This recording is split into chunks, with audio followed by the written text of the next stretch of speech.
함께 읽은 하나님의 말씀 이 6장은요. 안식일의 치유와 12제자의 세움과 평지 설교가 이어지는 내용이 있습니다.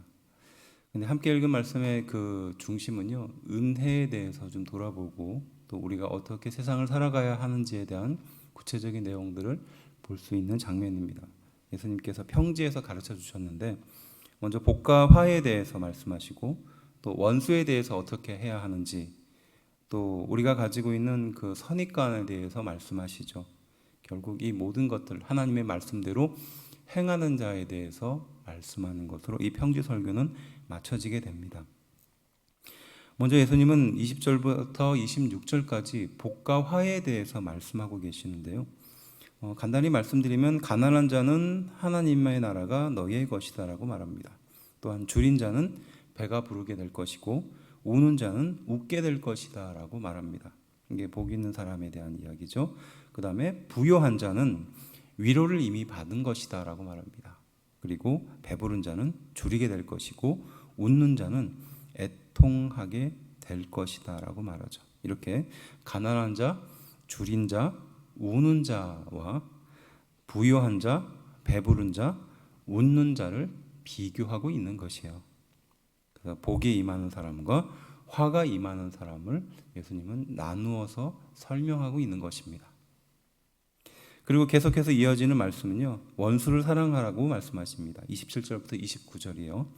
그 다음에 너를 미워하는 자를 선대하라라고 27절은 말합니다. 또한 남을 대접하라고 31절부터 32절까지 교훈하고 있습니다. 또 저주하는 자를 축복하라고 합니다. 또 모욕하는 자를 위해서 기도하라고 합니다. 또 자비로운 자가 되라고 말씀하고 있습니다. 또 이 뺨을 맞거든 반대편을 대라라고 말합니다. 겉옷을 빼앗기면 속옷도 주라고 말씀하십니다.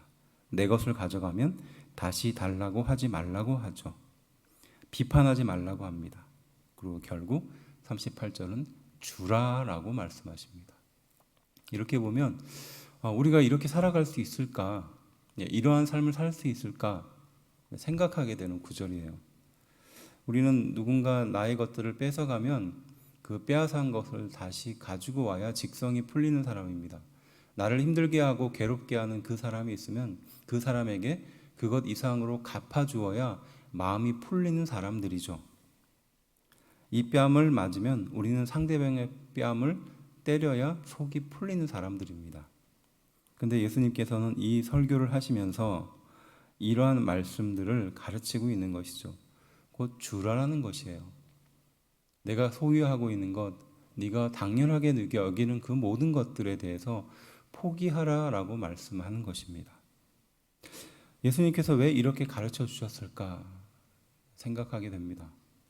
이렇게 보면, 이렇게 살아가는 사람을 보면 아마 사회에서 생존하지 못할 것 같아요. 끊임없이 사람들은 이 사람들을 괴롭히려고 노력했을 거고 또 사기를 치거나 또 이 사람을 힘들게 하는 그런 상황에 빠뜨릴 것입니다. 한마디로 왕따를 당하는 거죠. 왕따를 당하면서 어떻게 살아갈 수 있겠습니까? 그런데 예수님께서는 이렇게 사람들을 향하여 가르치고 있는 것이죠. 왕따가 되라라는 것처럼 들리기도 합니다. 예수님께서는 이 세상을 살아가는 하나님의 거룩한 백성이 어떻게 살아가야 하는지에 대해서 구체적으로 말씀하십니다. 그런데 당시의 율법의 기준으로 본다면 이렇게까지 가르치지는 않았거든요. 그러니까 최소한 몇 번까지는 용서하라라고 가르쳤습니다. 하지만 예수님께서는 마지막까지 용서하라고 가르치시죠. 이유는 무엇일까요?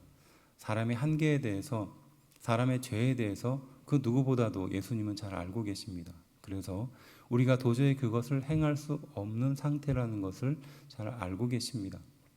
우리에게 좌절감을 주기 위해서 예수님이 이렇게 말씀하신 것이 아니라 우리의 죄의 상태에 대해서 돌아보라라고 예수님이 이 말씀을 하신 거죠. 왜냐하면 율법에 만약 3번까지 상대방을 용서하라라고 말한다면 4번째부터는 용서할 이유가 없습니다. 그렇지 않겠습니까? 율법이 3번까지 용서하라고 정했기 때문에요. 그래서 4번째부터는 용서하지 않는 것이 당연한 것이고 정당한 것이다라고 또 심지어는 하나님께서 인정하는 것이다라고 생각할 수 있는 것이죠. 하지만 예수님의 말씀은 그것이 아니라는 겁니다. 결국 이 말씀을 통해서 하나님의 거룩한 백성이 어떠한 마음을 갖고 살아야 하는지, 여기까지가 하나님께서 정해놓은 기준이야 라고 생각하며 그 선을 지키려고 노력하는 수준이 아니라 조금 더 근본적으로 우리의 죄가 어느 상태에 머물러 있는지를 돌아보게 하는 것이죠. 그리고 결국 이것을 벗어날 수 있게 해줄 수 있는 것은 사람의 노력이 아니라, 그 지키려는 그 선이 아니라 바로 예수님밖에 없다라는 것을 강조하기 위해서 이 말씀을 하신 것으로 보여집니다. 하나님의 거룩한 백성은 자기의 능력과 자신의 실력과 어떤 행동을 통해서 만들어지는 것이 아니라 예수님을 믿음으로 되기 때문에 이 말씀을 하신 것이죠. 그래서 36절은 이렇게 말씀하십니다. 너희 아버지의 자비로우심과 같이 너희도 자비로운 자가 되라라는 것입니다. 만일에 하나님이 우리를 향하여 자비롭지 않으셨다면 아마 우리가 짓는 죄의 횟수를 카운터하셔서 그 죄를 넘어가면 아마 우리에게 자비롭지 않은 아주 냉정한 판단을 하셨을 것입니다. 하지만 우리는 끊임없이 죄를 짓고 하나님께 누가 되는 그런 행동을 하지만 하나님은 우리를 자비하심으로 마지막까지 용서해 주셨다는 것이죠. 우리는 끊임없이 죄에 팔리고 죄에 물들 수밖에 없는 존재이지만 하나님의 자비하심이 없었다면 우리는 이 죄로부터 벗어날 수 있는 길이 없었다는 것을 말하는 것입니다. 곧 나의 죄를 위해서 끝까지 참으셨던 그 하나님의 마음처럼 우리 또한 자비한 사람이 되라라고 가르치고 있는 것이죠. 예수님을 이 세상에 보내신 하나님의 뜻과 은혜는 우리가 잘 알고 있습니다. 하지만 우리의 죄를 참고 참으신 하나님의 자비하심에 대해서는 우리는 묵상하지 않는 것 같습니다. 우리의 죄가 얼마나 깊은지, 또 우리가 얼마나 매 순간 하나님을 부정하는 그런 죄인의 삶을 살아가고 있는지, 또 거기에서 벗어나지 못하는 죄의 깊은 구덩이에 빠져 사는지 우리는 잘 묵상하지 않는 것 같습니다. 46절은 이렇게 우리에게 교훈합니다. 너희는 나를 불러 주여 주여 하면서도 어찌하여 내가 말하는 것을 행하지 아니하느니라고 묻습니다. 당시의 종교 지도자들을 향하여 했었던 말이겠죠. 오히려 주여 주여라고 말했던, 이런 말을 습관적으로 내뱉었던 그 사람들의 행동에 대해서 말하는 거죠. 하나님을 찾으나 진정으로 하나님을 찾고 구하지 않는 그들의 마음의 상태를 예수님께서 지적하고 있는 것입니다. 그래서 행하는 사람이 하나님의 거룩한 사람이 된다라고 말씀하고 있습니다. 49절은 이렇게 말하죠. 듣고 행하지 아니하는 자는 주추 없이 흙 위에 집 지은 사람과 같으니 탕류가 부딪힘에 집이 곧 무너져 파괴됨이 심하니라 하시니라 라고 말합니다.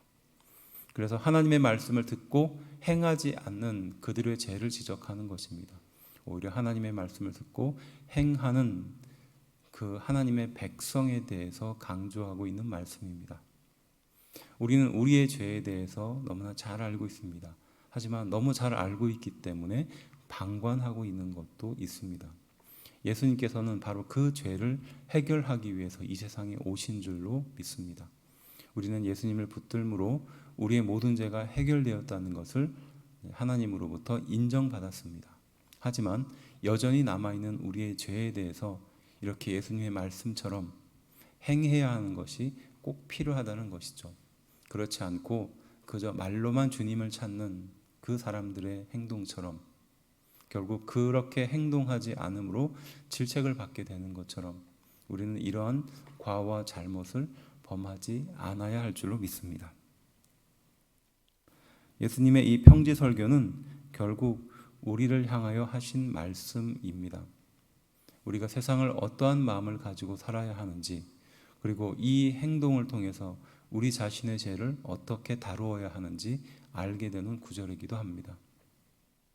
상대방을 정죄하기보다는, 상대방의 죄를 지적하기보다는 내 안에 있는 죄를 발견하고 또 이 죄를 해결하기 위해서 예수님이 오셨음을 깨달았을 때 우리가 진정으로 앞선 그런 행동들을 진심으로 할 수 있게 되는 줄로 믿습니다. 원수를 사랑하고 미워하는 자를 선대하고 남을 대접하며 저주하는 자를 축복하며 모욕하는 자를 위해서 기도하며 자비로운 자가 되며 이 뺨을 맞으며 저 뺨을 대는, 또 겉옷을 빼앗기면 속옷도 내어주며 내 것을 가져가면 다시 달라고 하지 않으며 비판하지 않으며 결국은 주는 그런 인생이 되는 것이죠.